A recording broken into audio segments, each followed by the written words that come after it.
chance d'avoir près de nous un lama qui a 26 ans dans cette vie, mais si on fait le cumul de toutes ces vies antérieures, c'est un lama qui a plusieurs siècles, qui a 5 siècles d'âge.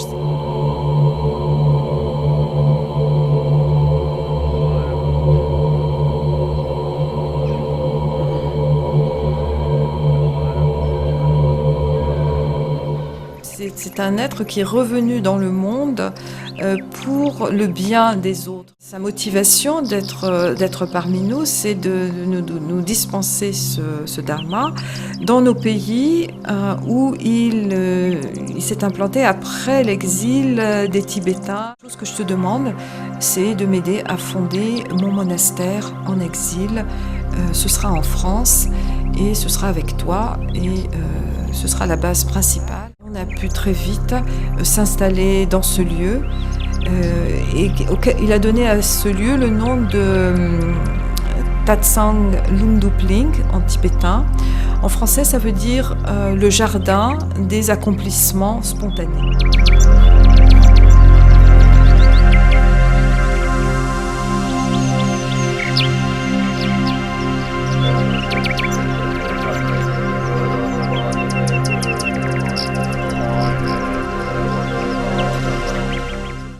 Ici, dans un lieu privilégié de la vallée de l'Eure. Je dis privilégié à cause de la beauté du cadre et de la présence de la vie animale.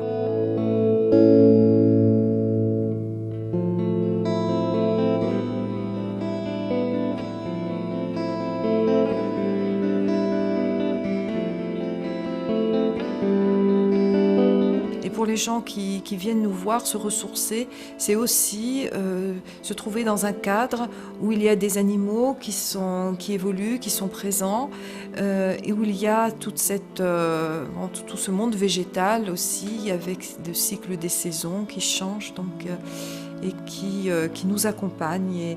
Et c'est vraiment quelque chose d'essentiel ici, dans ce lieu, le fait qu'on soit loin de la ville. C'est qu'on peut retrouver ce lien avec la nature. Alors on espère développer des projets de potager, de culture biodynamique. Enfin, on a comme ça 2 magnifiques projets qu'on espère pouvoir réaliser.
Donc apprendre à vivre aussi avec notre fragilité et à transformer cette fragilité.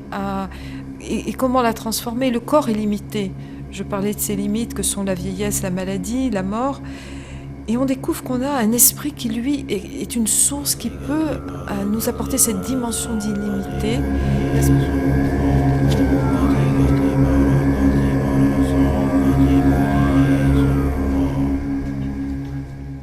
La spiritualité, pour moi, n'est pas quelque chose d'étriqué, qui se limite à des croyances, à une foi, à une religion.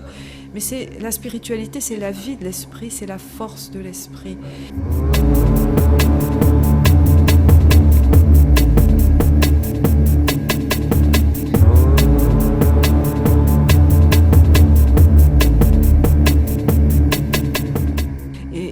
trouve intéressant d'ailleurs de mettre en parallèle ce que la médecine nous apprend sur la vie, sur le corps, et ce que la spiritualité nous apprend sur la vie de l'esprit.